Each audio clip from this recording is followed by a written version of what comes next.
Lamina, ici à Montréal, bonjour. Bonjour Lamine, Charles, ici à Dakar. Alors, Lamine Loubès. Loubès, en cette année finissante 2020, je pense que ce serait bon, Charles, qu'on revienne sur l'actualité dominante de cette année. Et à mon avis, ce serait la COVID-19. Tout d'abord, par rapport à l'ampleur que cela a pris au niveau mondial, il n'y a aucun pays qui a été épargné, mais aussi en lien avec toutes les implications que cela a engendré, aussi bien au niveau sanitaire, social qu'économique. Mais en plus de cela, c'est que lorsqu'on consulte, on regarde les bulletins de nouvelles, je pense qu'on n'a jamais eu un sujet qui a été exposé médiatiquement dans un temps aussi long, pendant toute une année, on n'en a même pas encore fini d'en parler. Mais l'autre chose également qui fait que ça reste, à mon avis, un enjeu majeur de cette année 2020, c'est le fait qu'on se projette tout en étant incertain de ce que cela va donner. Est-ce que ce sera la fin de la mondialisation? Est-ce que ce sera un moment où, après, une fois qu'on aura fini de compter les morts, une fois qu'on aura fini de se dire que maintenant le virus est derrière nous, quel type de monde dans lequel nous allons vivre après, surtout par rapport à toutes ces conséquences-là économiques, mais aussi en termes de déprime, en termes de ce que ça va laisser dans des sociétés, surtout dans les sociétés occidentales, où le virus et la pandémie a vraiment marqué ces sociétés-là. Donc, tout cela aussi reste une incertitude. Donc, on se projette tout en se disant qu'est-ce que ça va donner en plus de ce qu'on est en train de vivre. Pour moi, donc, c'est l'actualité aujourd'hui dominante, c'est vraiment la COVID-19, cette pandémie-là, qui n'a pas fini de faire parler de lui. Alors, Charles, à ton niveau, ce serait quoi l'actualité de cette année 2020? Oui, mais écoute, moi, je resterai dans ton sillage. Je pense, comme beaucoup le font remarquer, notamment une éditorialiste française dont j'oublie le nom, 2020, autant pour moi, par rapport au Covid, est une année catastrophique. Catastrophique, c'est l'année, comme tu le dis, de toutes les remises en question, ne serait-ce que par rapport à la mondialisation, mais c'est aussi une année de toutes les déceptions. On n'a jamais vu un mois, chaque mois qui se succède est pire que le mois qui précède. Je veux dire, de ce point de vue, c'est assez compliqué. C'est aussi le mois où on s'est rendu compte, l'année où on se rend compte quand même des limites, en tout cas d'un Occident qui a montré des insuffisances assez extraordinaires sur un secteur dans lequel on le pensait très en avance sur l'Afrique, par exemple, et ce n'est pas le cas. Pour une fois, dans une situation identique mondiale, on se retrouve avec une Afrique qui fait mieux corps, qui fait mieux face par rapport à une pandémie qui s'appelle le Covid venant du nouveau coronavirus. De ce point de vue, effectivement, je pense que nous sommes restés sans réponse et peut-être que même c'est d'autres questions qui vont devoir revenir.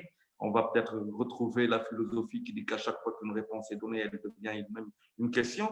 Je pense que de ce point de vue, c'est assez difficile 2020. Je mettrai aussi dans le pipe, je mettrai aussi un peu cette guerre mondiale qu'on a évité de peu parce que l'assassinat du général Soleimani, du général iranien Soleimani, a failli provoquer quelque part, pourquoi pas une troisième guerre mondiale si jamais les États-Unis avaient répondu justement à la réplique iranienne contre l'ambassade des États-Unis en Iran, à Téhéran. Je pense que peut-être il y aurait eu une escalade. Donc, de ce point de vue, il y a ça. Il y a le changement climatique aussi qui de plus en plus pose un véritable problème.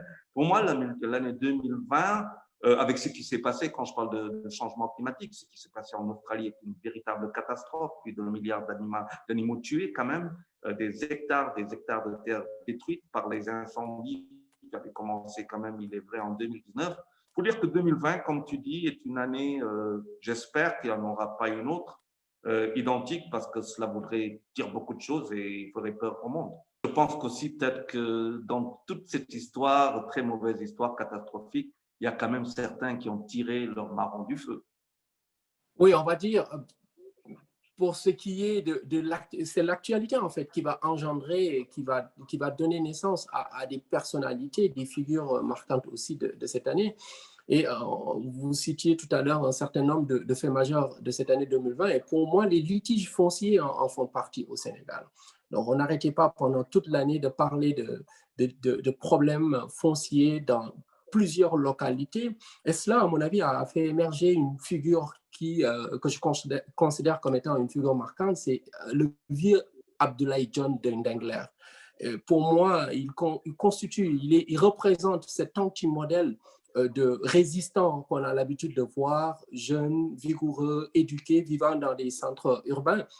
Et au-delà de ce qui s'est passé à Ndingler, pour moi, c'est tout ce qui est litige foncier, mais surtout les terres qu'on arrache, que ce soit des privés ou des internationaux, des multinationales, donc qui viennent arracher ces terres-là à des habitants des zones rurales qui déjà vivent dans une précarité, dans une pauvreté extraordinaire, mais en plus de cela, de devoir voir leurs terres être prises. Pour moi, ça, c'est de voir un vieux de son âge qui, normalement, n'est pas censé mener ce type de combat-là, mais avec toute sa population qui s'est dressée comme un seul homme pour dire non à l'accaparement de leurs terres devant le patron de la Sédiment. Pour moi, c'est le symbole de résistance que cela constitue, mais aussi un appel à toutes ces terres-là qu'on arrache aux Africains et de façon générale. Pour moi, c'est la figure marquante par rapport à ce type de combat, ce qu'il a incarné en tant que personne, mais aussi par rapport à la symbolique derrière ces litiges fonciers et ce que cela constitue comme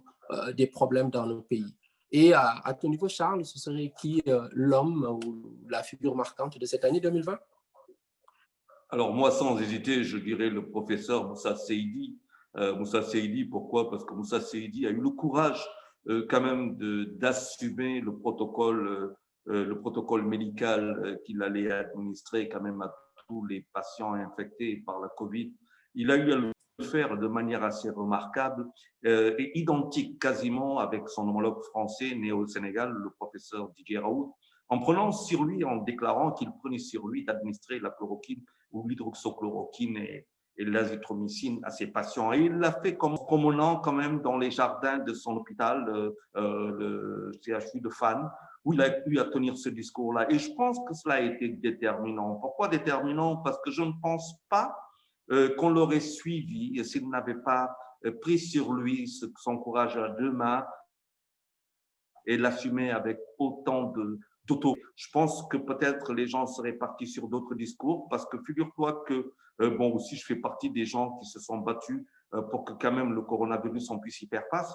Et donc, à un moment, j'ai senti que ce professeur Moussa Seydi était un peu seul et qu'il fallait le soutenir. Et il est fort heureux de constater que d'autres médecins, comme le docteur Bakardia et d'autres personnalités, en tout cas, l'ont suivi dans son combat. Et je pense que cela nous a beaucoup aidés.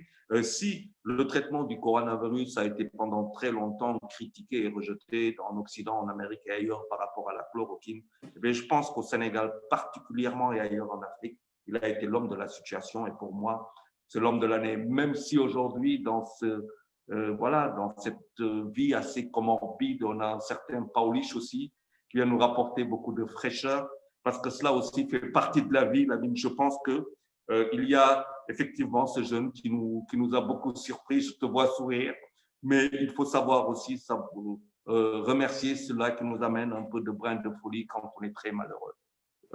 On a besoin d'un peu de légèreté dans ce monde si tendu et si déprimant dans lequel on est en train de vivre, effectivement. Et oui, et je n'oublierai pas un certain Koucha à qui je fais un énorme clin d'œil. Parce qu'enfin, Koucha, pour nous autres chrétiens, a su faire le sketch qu'il fallait pour nous mettre à l'aise afin qu'on passe une excellente fin d'année, quand bien même nous serions chez nous, à la vivre en famille. Et ça, c'est pas si mal que ça. Ouais, l'inimitable Koucha, toujours égal à lui-même. Mais merci beaucoup, ça a été un plaisir, Charles, pour ce Loubès. On se donne rendez-vous la semaine prochaine. À très bientôt. Merci, au revoir.